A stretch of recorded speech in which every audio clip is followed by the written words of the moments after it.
El gobierno militar puso fuerte énfasis en la educación. Velasco convocó a grandes intelectuales como Augusto Salazar Bondy y Walter Peñalosa para realizar la reforma educativa. Sus objetivos eran extender las oportunidades educacionales a todos los peruanos y crear al hombre nuevo, crítico, participativo y solidario.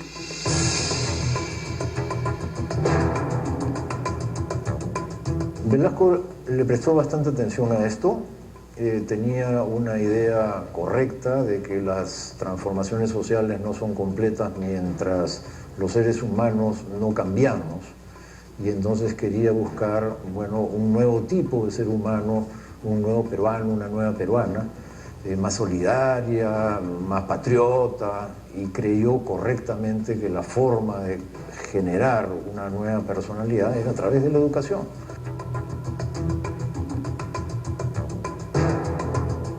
Sin embargo, Velasco tuvo serios conflictos con el SUTEP, problemas que impidieron que la reforma educativa llegase a buen puerto.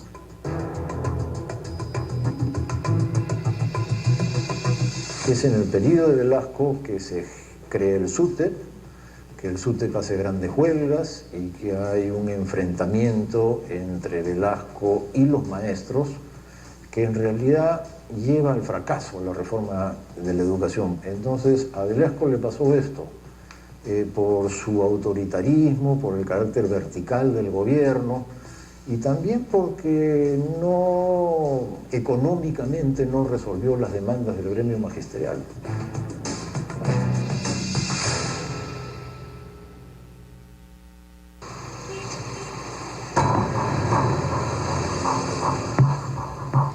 La toma de los medios de comunicación fue una acción nefasta de este régimen.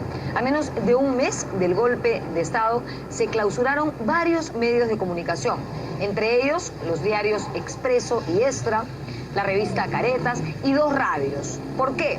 Por haber difundido información contraria al régimen. Hubo varias protestas y se levantaron las clausuras. Se creó el Estatuto de la Libertad de Prensa, que era una especie de amenaza a los opositores, porque de libertad tenía muy poco. A fines de 1971, el Canal 4 y el Canal 5 pasaron a ser controlados por el régimen, pero en 1974 tuvo lugar la medida más radical. Se eliminó cualquier resquicio de prensa independiente que quedaba.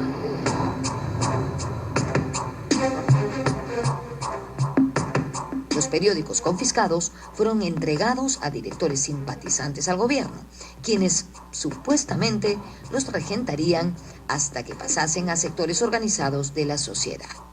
Así, el comercio correspondería a los campesinos, la prensa a las comunidades de trabajadores urbanos y el correo al sector educativo. Esta medida provocó la protesta de los ciudadanos y la sanción internacional.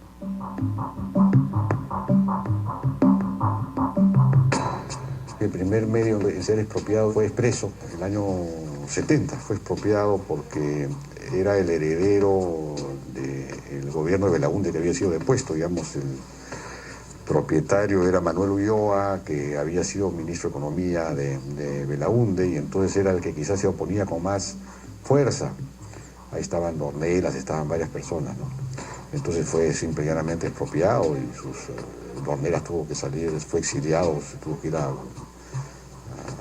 Buenos Aires, bueno, el propio Ulloa también ya había sido exportado, creo. Entonces, y después en 74 vino la expropiación de todos los otros medios, incluidos los canales de televisión, ¿no? Y eso fue pues una cosa bárbara, ¿no?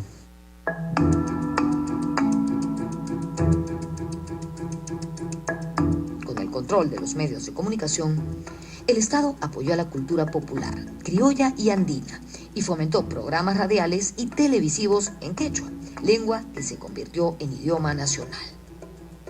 Además, Velasco era un gran seguidor de la música criolla costeña.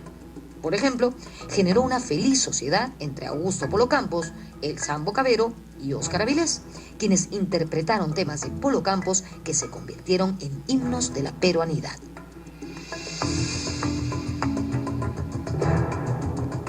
A partir de 1973, la salud de Velasco se quebrantó. lo que afectó seriamente su capacidad de trabajo y, por ende, su liderazgo al frente del gobierno.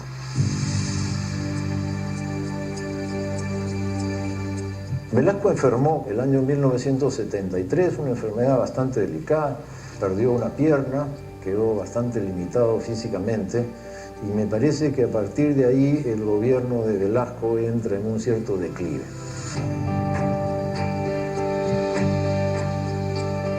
Con la salud resquebrajada, Velasco vivió esa temporada entre Palacio de Gobierno y Chaclacayo, alejado del pueblo y de las Fuerzas Armadas.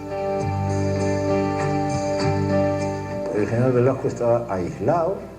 Dentro del ejército había bastantes tendencias que ya no respondían a su liderazgo y que estaban en búsqueda de una cabeza.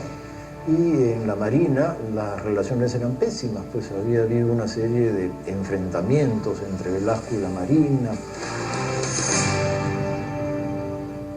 1975 sería un año nefasto. Crisis económica, conflictos sindicales, reclamos por aumento de sueldos, alza de costo de vida y crecimiento de la deuda externa sacudían al país. Aunque no lo crea la gente, el gobierno de Velasco hasta 1972-73 fue relativamente restrictivo, antes de que comenzara el endeudamiento. ¿Ya? Solamente los 2 últimos años es donde se notan desequilibrios fuertes, ¿ya? Con motivo de descenso en el precio del petróleo. Hasta los primeros 4 años son relativamente fiscalmente prudentes, con la inflación baja. El gobierno no tenía ningún problema fiscal importante. La inflación tampoco era alta hasta 1973-74. El gobierno de Morales Bermúdez es el que va a producir el deterioro gradual de la situación. El 5 de febrero de 1975 es un día gravitante para el inicio del fin del gobierno de Juan Velasco Alvarado, que ya se encontraba en crisis. De hecho, a Velasco le habían amputado la pierna un año antes y esto había mermado su fuerza y su salud.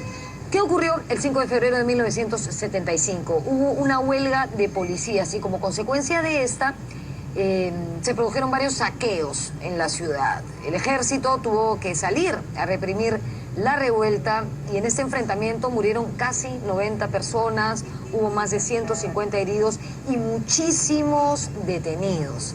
Más adelante tuvo lugar el Tacnazo, donde Francisco Morales Bermúdez, primer ministro, ministro de Guerra y comandante general del ejército, dio inicio a la segunda fase del gobierno militar. La salud de Juan Velasco Alvarado estaba bastante deteriorada. Él moriría en la Navidad de 1977. Al conocer el pronunciamiento de Tacna, Velasco telefoneó a los jefes de las regiones militares, pero ninguno respondió. Como dice el historiador Marcos Cueto, él comprendió entonces que se había quedado solo y se resignó a dejar el mando. 2 años después, a fines de 1977, el general Juan Velasco Alvarado moriría en Lima.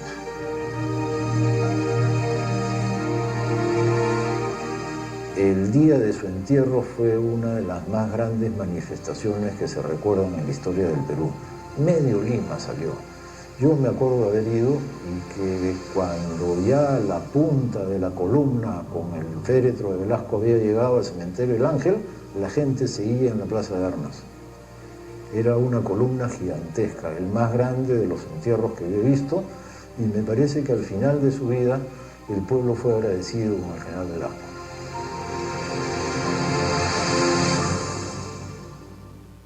Morales Bermúdez inició el nuevo plan del gobierno militar llamado Túpac Amaru. En él se dieron algunos cambios y de alguna manera se inició un proceso de retorno a la democracia. Los militares convocaron a una asamblea constituyente que se inauguró el 28 de julio de 1978, presidida por un ya anciano Víctor Raúl Haya de la Torre, líder histórico del Partido Aprista Peruano. Haya de la Torre, antes de morir, llegó a firmar la Constitución de 1979, donde se incluía el derecho al voto para los analfabetos. Morales Bermúdez se dedicó a desmontar paulatinamente el aparato velasquista. La situación económica se agravaría año tras año y los militares decidieron volver a los cuarteles. Luego de ese 3 de octubre de 1968, el día del golpe de Velasco, el Perú nunca volvió a ser el mismo. Se establecieron reformas radicales que modificaron sustancialmente la estructura productiva y social del país. Juan Velasco Alvarado lideró un gobierno de 7 años que dejó una huella indeleble en la historia del Perú y que hasta el día de hoy genera adhesiones y severos juicios. Por primera vez en la historia, la autoridad del Estado llega a todo el territorio y a toda la sociedad, ¿no es cierto? Entonces eso porque se acabó con la servidumbre, ¿no? Eso fue una de sus grandes contribuciones. Lo que uno se pregunta es, ¿cómo así, habiendo habido reforma agraria, de todos modos se produjo el fenómeno terrorista, ¿no? Bueno, Manuel Guzmán tenía una definición acerca del sistema feudal que existía en el país, que era independiente de si hubiera o no hubiera haciendas, por lo menos. El gobierno revolucionario de las Fuerzas Armadas cambió profundamente el rostro del Perú de ese entonces. Hoy estamos en pleno siglo XXI y hablar de historia contemporánea, de nuestra historia contemporánea, nos ayuda a entender cómo llegamos hasta aquí. ¿No creen? Porque, como hemos visto a lo largo del programa, hablar de Velasco es hablar de petróleo, es hablar de agro, de educación, de medios, de comunicación, temas plenamente vigentes en nuestro Perú de hoy. Nos vemos en la próxima.